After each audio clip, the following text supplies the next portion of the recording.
On a cold winter morning in New York City, where skyscrapers touch the clouds and people chase their dreams faster than the wind, Emily Parker, a struggling young waitress, tied her worn-out apron and stepped into Café Manhattan, the only place that helped her survive after life had taken everything away from her. She had lost her father to illness, her mother to time, and her dreams to poverty. But she still carried a soft heart and a hopeful smile that no hardship could destroy, and as she served customers who barely looked at her face, she kept whispering to herself, "One day life will notice me too," though she never expected that day would come through a stranger who looked like he had nothing left in this world. That morning, a homeless man entered the cafe, shivering, weak, and covered in layers of old torn jackets, his beard untrimmed, his hands trembling, and his eyes filled with the kind of sadness that only someone who has slept on freezing sidewalks could carry, and while other customers moved away from him, Emily looked at him with empathy instead of fear, and when he softly asked, "Ma'am, could I have a cup of coffee, please?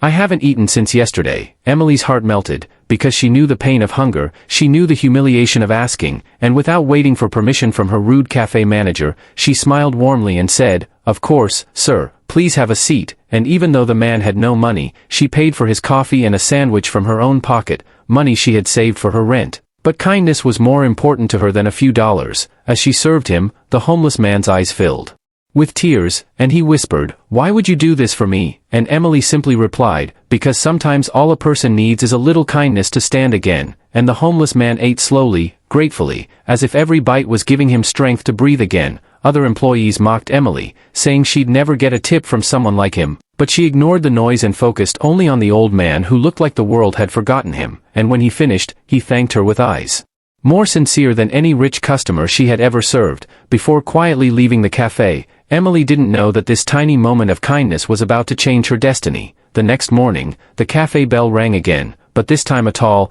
clean-shaven man in a sharp suit stepped inside, wearing a luxury watch and polished shoes, and everyone in the cafe turned to look because he carried the aura of someone important, someone powerful, someone who owned his world. And as he walked confidently toward Emily, she stood confused, trying to recall if she had ever served him before, and then, with a gentle smile, he said, "Good morning, Miss Emily," and the entire cafe fell silent because he knew her name, and Emily, shocked, asked, "I'm sorry, sir, do I know you?" And in that moment, the man smiled and replied, "You do.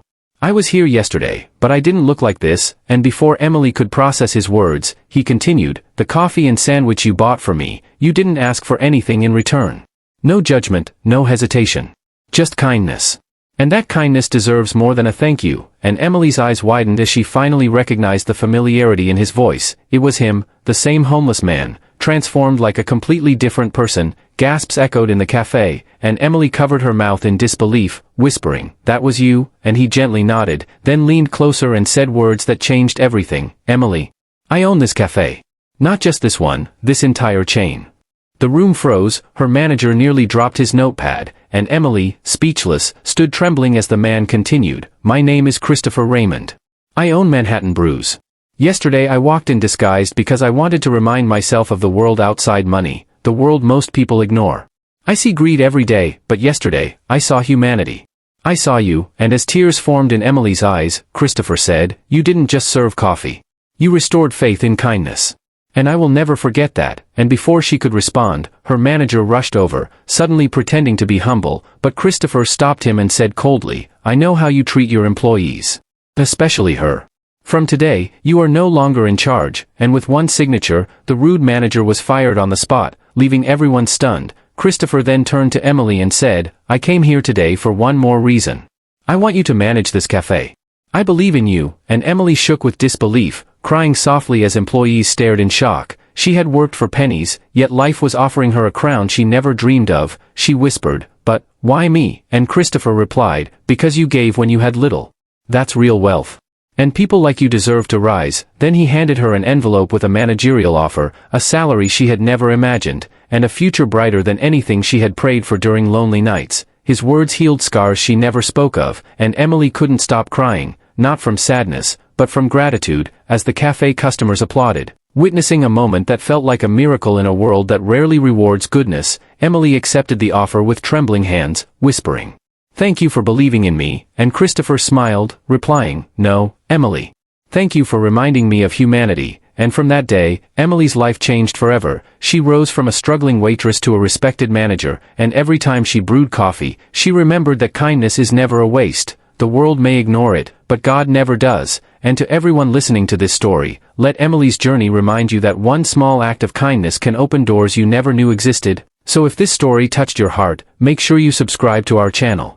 Support our mission, and join us in spreading kindness through more heart-touching stories, because your one click can help us continue inspiring the world. Subscribe now, and be a part of this kindness family. Emily stood inside Cafe Manhattan the next morning, staring at her own reflection in the glass door before opening it, still trying to believe that life could truly change overnight, and as she stepped inside, the aroma of freshly brewed coffee wrapped around her like a soft embrace, reminding her that this place, which once symbolized her struggle, had suddenly become the symbol of her rebirth, and now, with the keys of responsibility in her hand, she walked in not as the invisible waitress people overlooked, but as the manager everyone must acknowledge, yet her heart, humble as always, kept whispering, "Don't let success change your soul." And while employees greeted her with mixed expressions, some with forced smiles, some with jealousy, and some with genuine warmth, Emily simply nodded politely and began her new journey. She cleaned tables with the same dedication as before, checked supplies, reviewed schedules, and helped the new waitress learn how to talk to customers with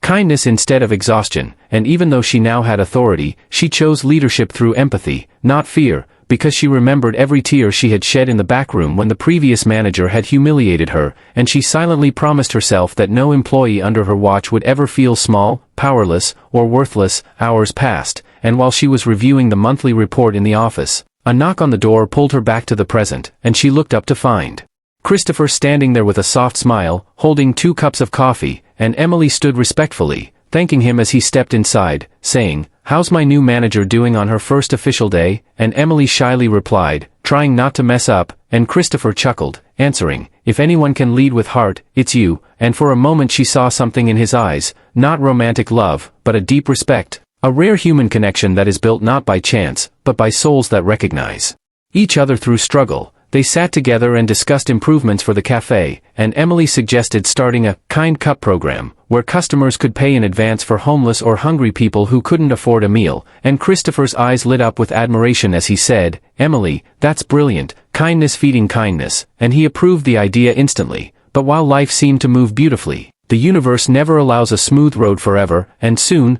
challenges began to surface like shadows waiting for their moment. One of the senior employees, Martha, who had secretly wanted the manager position, began spreading bitterness, whispering, "She got lucky, not worthy," and her words slowly poisoned the minds of a few other staff members, making Emily's leadership harder each passing day. But Emily chose patience over anger, kindness over ego, and continued focusing on her duty, believing that truth shines even if jealousy tries to dim its light. One evening, when the cafe was closing, Emily found that the cash register was short of a large amount, and before she could investigate further, rumors spread that Emily was careless and unfit to handle responsibility, and the weight of accusation hit her heart, reviving her old fear. What if life takes everything again? But she gathered her courage and reviewed security footage all night, refusing to cry or break, and by morning, she discovered that Martha had intentionally mishandled the register to sabotage her. With trembling hands, Emily printed the footage and placed it in an envelope, but instead of confronting Martha with anger, she waited for Christopher to arrive,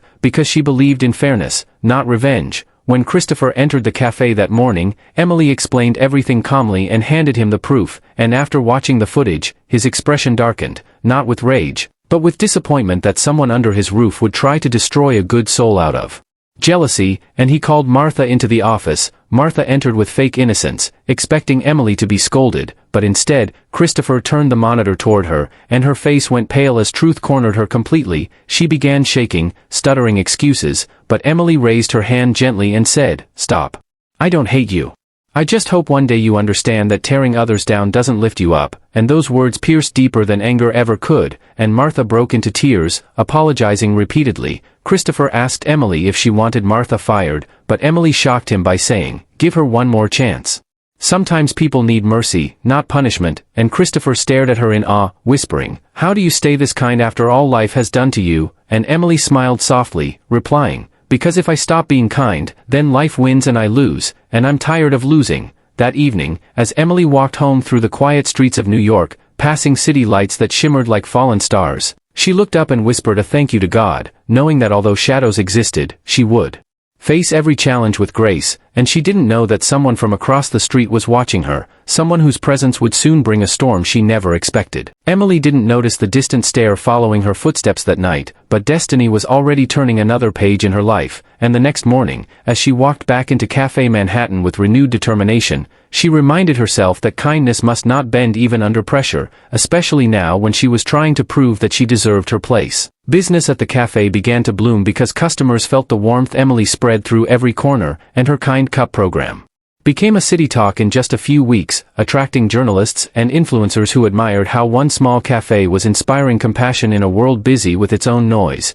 and Christopher watched proudly from a distance, giving Emily space to lead, for he wanted her growth to be earned, not borrowed from his name. But while light grew inside the cafe, darkness brewed outside when a former business rival of Christopher, Victor Hale, a cold-hearted corporate shark, learned that the once struggling cafe chain was now reviving under a young manager he had never heard of, and Victor, hungry for revenge and competition, decided to target the weakest link, believing destroying Emily would shake Christopher faster than any corporate attack. One rainy evening, while Emily was closing the cafe alone, Victor entered with a cunning smile, pretending to be a customer, and began questioning her leadership with subtle taunts, saying things like, "You really think kindness can run a business?" And Emily, unaware of his identity, replied softly, "Maybe kindness doesn't run business, but it builds people, and people run everything," and Victor, amused by her confidence, smirked as he stepped closer and whispered, "We'll see how long you last," before walking out, leaving Emily uneasy though she still didn't understand who he was.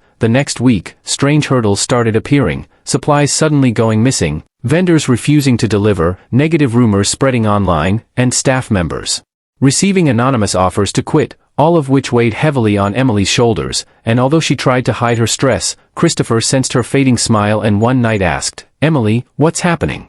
You look exhausted," and she finally broke into tears, telling him everything, including the mysterious man who threatened her vision, and that was when Christopher's face hardened as he said, "His name is Victor Hale. He's not just a rival, he's dangerous. And now I know he's after you because he can't stand seeing us rise," and hearing this sent a shiver through Emily's heart, but before fear could settle, Christopher gently placed his hand on her shoulder and said, "Listen to me. Leadership is tested by storms, not sunshine. And I will never let you fight alone," and those words became the strength she needed. The next morning, Emily stood in front of her staff and addressed them with honesty, telling them that a storm was coming, and they could leave if they doubted her, but she would fight for this cafe, this team, and their shared purpose, and her sincerity moved most of them to tears, earning her unshakable loyalty, for people may resist authority, but they always follow heart. United, the cafe fought back. Emily rebuilt vendor connections, personally visited suppliers, won customer trust with transparency, and slowly, the attacks began to fail, frustrating Victor, who then decided to strike publicly by spreading false news in the media that Café Manhattan was scamming people through fake charity programs. But before the lie could destroy her, the very community Emily had helped stood up for her, homeless people she fed, customers she comforted, workers she uplifted, hundreds of voices flooded social media saying, "This cafe saved lives," and their love crushed the rumor faster than Victor expected, proving that kindness, when multiplied through hearts, becomes an army no villain can defeat. Defeated and exposed, Victor vanished from the scene, while Emily, now stronger than ever, realized that her battle was not just to run a cafe, it was to protect goodness in a world that keeps trying to silence it. And that night, as she and Christopher stood outside under the city lights, he looked at her with deep respect and said, "You didn't just survive the storm, Emily, you became the storm that protects others," and she smiled with tears of gratitude, replying, "I only did what I hoped someone would do for me," and in that moment, Christopher knew she was destined for something far bigger than a single cafe, while Emily silently thanked God for giving her the courage to stay kind. And to everyone listening to this story right now, remember this: life will test you, people will doubt you, storms will chase you, but if your heart stays kind and your purpose stays pure, no darkness can erase your light. So if this journey touched your soul even a little, subscribe to our channel right now, join our family of kindness, and help us spread stories that remind the world that goodness still exists, hope still breathes, and kindness always wins in the end.